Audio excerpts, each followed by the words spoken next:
In this chapter, we are going to talking about the strategy of the international businesses. And the learning objective about this chapter is try to explain the concept of international business strategies. Okay, and we have to recognize how firms can increase their revenue and profit by expanding globally. Basically, it's talking about what is the motivations for firms to go internationalizations, and understand how pressures for the cost reductions and the local responsiveness influences the strategy choices, and then try to identify the different international strategies for competing and their pros and cons. Okay, and also we are trying to extend a little bit to explain the pros and the cons of using a strategic alliance to support international strategies. Okay. And finally, I will using a much broader perspective to discuss how international strategies will be influences under the pandemic and the trade war in recent years. Okay. First of all, I would like to go to the introduction about why manager must consider the factors related to the international strategies formulations. Okay. The first one is that the benefit of expanding into the foreign markets. Okay. Why the companies they need to go internationally? Okay. Go internationally means there must be some benefit for firms. Okay. When they expanding into the foreign markets. And the second is that what kind of strategies is the best strategies, okay, to pursue their best interest in the foreign markets. The third one is the value of the collaborations with the global competitors. Okay, sometimes in the real business world, there is not only competitions, but sometimes cooperations.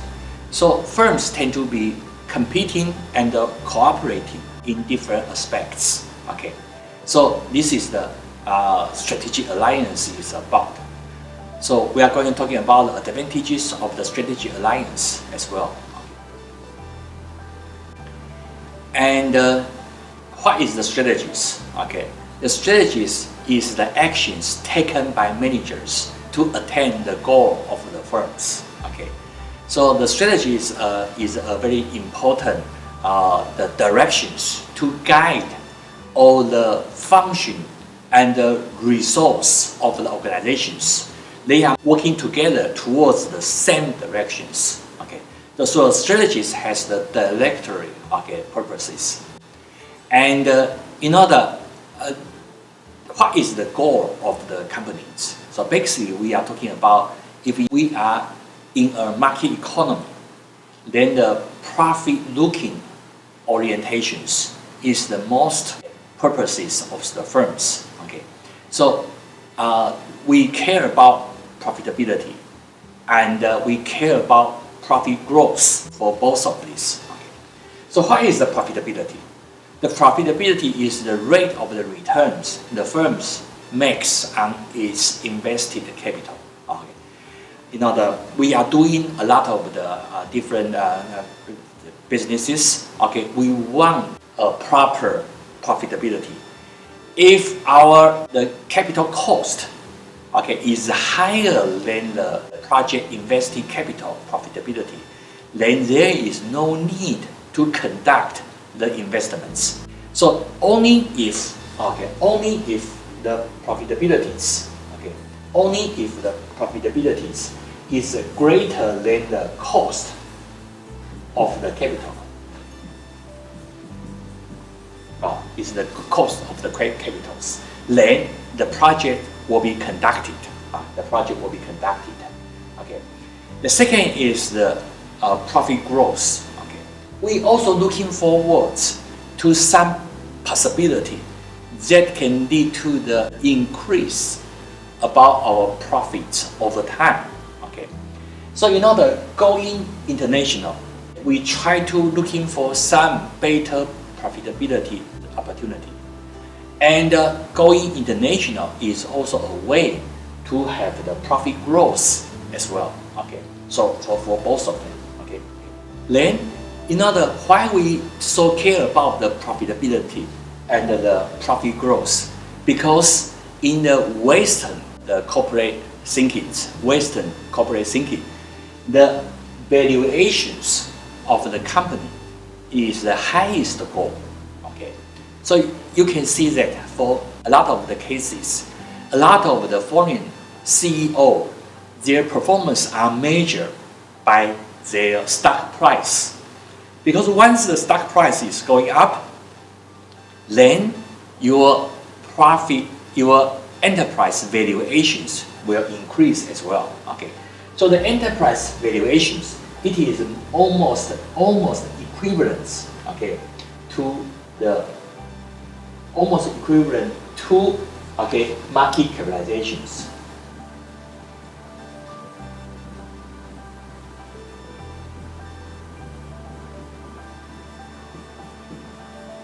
The market capitalizations means how about your company? How about your market value? The market capitalization, the most simple way to calculate is the share price times the total number of the shares. Okay. So once you have the higher the share price, then you have a higher market capitalizations. Then the enterprise valuations is also higher. This is about the enterprise valuations.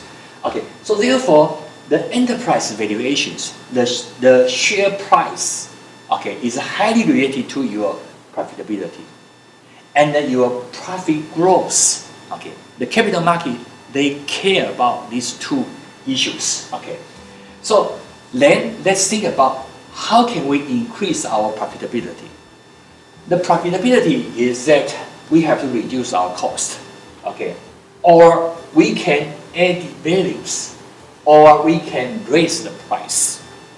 Once we add value and also raise the price, then the profit margins will be wider. This is the cost. This is the price. This is the cost. This is the price. The difference is the profit margins, and it is also can be called as a profitability. And how about the profit growth? We try to sell more in the existing markets. We can sell more in the existing market by gaining the market share. Or alternatively, we can enter into a new markets. From my viewpoint, it is much easier compared to selling more in the existing market because there is competitors there already. So your market share is largely fixed. So if you can have the opportunity to go into a new markets, then they will have a high potential for the profit growth. So if you have the high profitability and the very good prospectus of the profit growth, then you have a higher share price. Then the enterprise valuations will be even higher as well. Next page, we are going to talk about the value creations.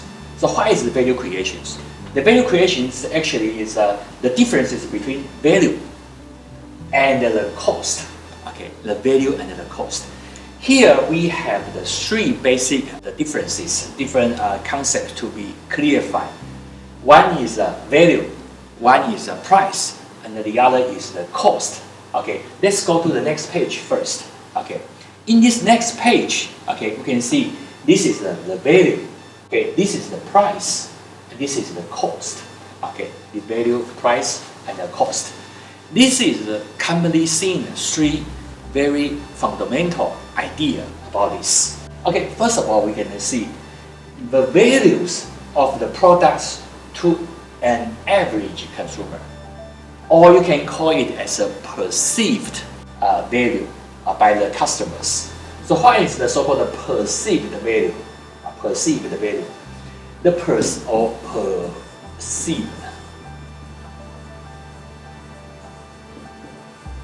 Perceived value. In Chinese, we call it 知觉品质 perceived value. For example, you go to a restaurant, you feel that the quality you just enjoy the meal is worth 400 NT dollars. 400 NT dollars. So this is the value. Okay. But in the end, you go to the counters, you pay the price about 300. So the 300 is the price you pay, right? You feel the quality was 400, but the price you pay is 300. Then there is the consumer surplus. Okay, it's consumer surplus. 消费者剩余 consumer surplus. Okay, because you expected it is 400, but you only pay 300. So the differences between value and the price is the consumer surplus per unit. Okay. And of course, from the corporate side or from the business perspective, okay, you generating the price 300 a meal at a cost about 200. So that means, okay, your profit per unit is about 100. This is the price minus cost. The price minus cost is the profit per unit. Okay, so therefore the value minus cost is the value created. Okay, total value created. Okay, so this is the three major differences about this. From this chart, there is a very famous implications from this chart. Okay, so basically we have two broader category of the strategies. The first one is the differentiation strategies, 差异化策略. What is the differentiation strategies? Differentiation strategies means you try to differentiate your goods from the others, make yourself, your product different. So you create better value for your consumers. So your value increased. So this is the fundamental reasons for the differentiation strategies. Second is the low-cost strategies. What is low-cost strategy means? Low-cost strategy means we try to lower down our cost as possible as we could.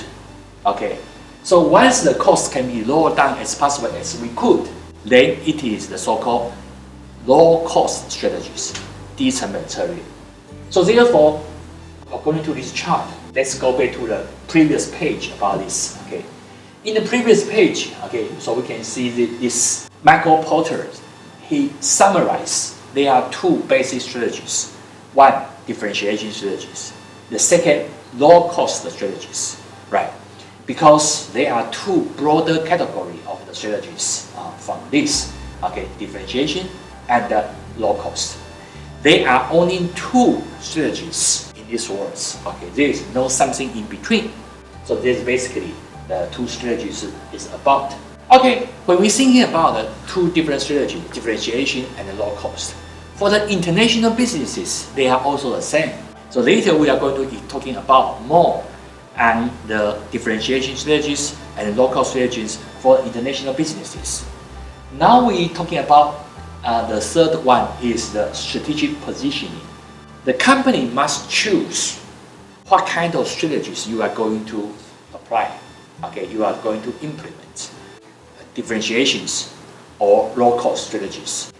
How can you position yourself on the wide spectrum of the two different strategies, the differentiations and the low cost?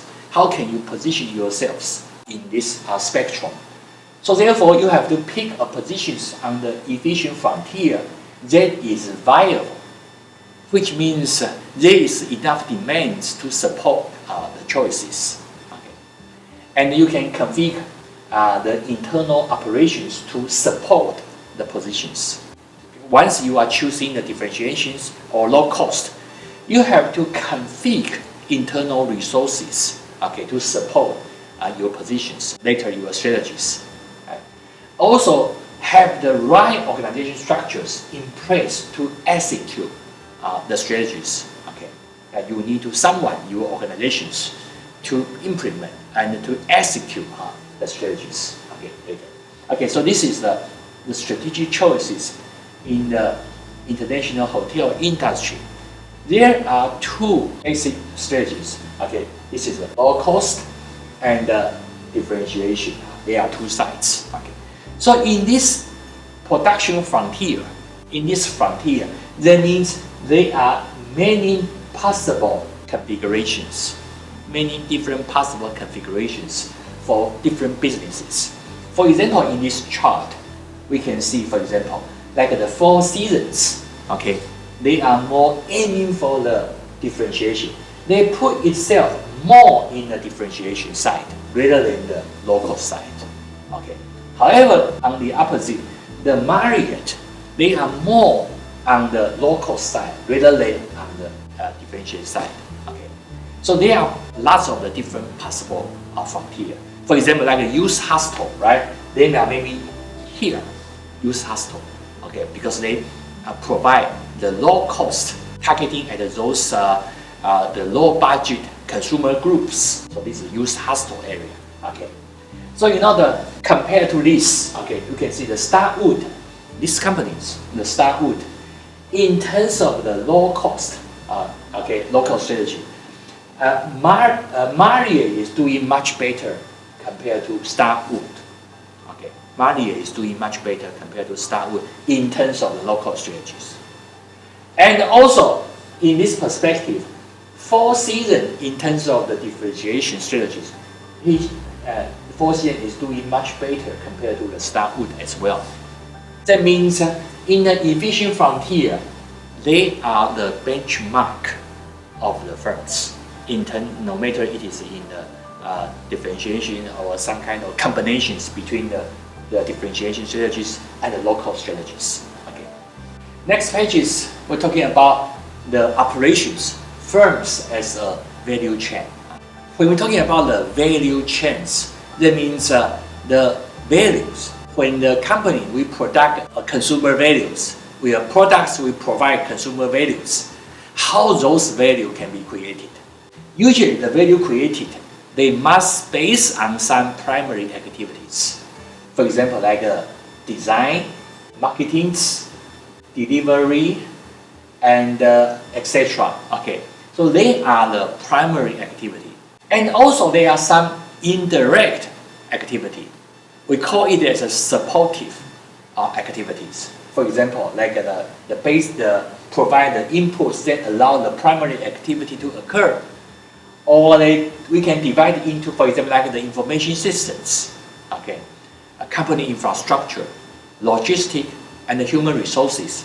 They are highly related to the primary activities, but however, they are not directly related to the value creations. So that's why we call it as supportive activities. Okay, so the fundamental primary activity, including the R&D, productions, marketing and sales, and the consumer services, they are directly related to the value creations activities. So that's why we call it as a primary activity.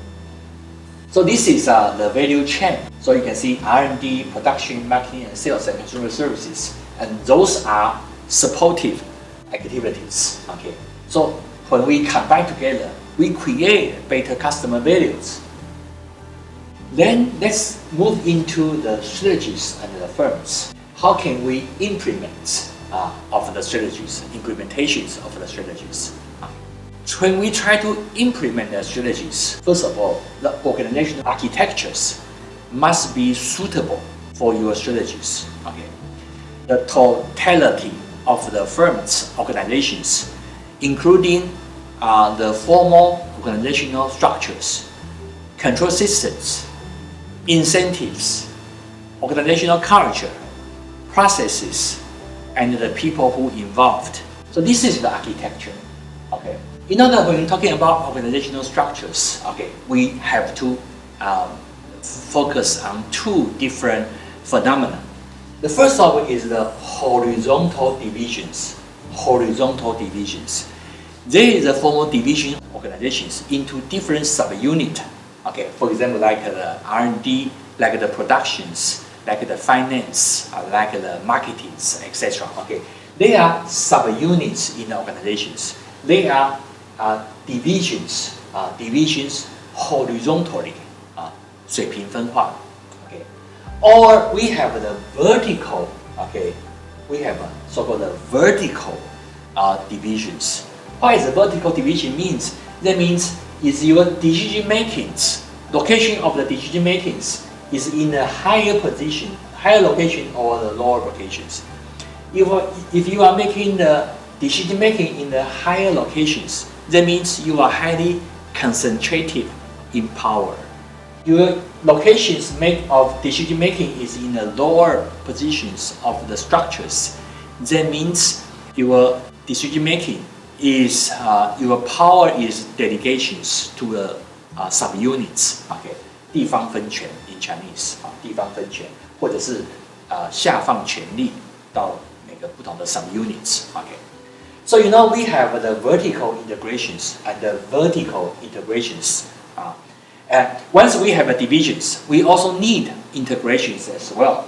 So there is an establishment of the integrating mechanisms, okay, to coordinate between different activity of the different subunits across the functional teams and the pan-regional committees.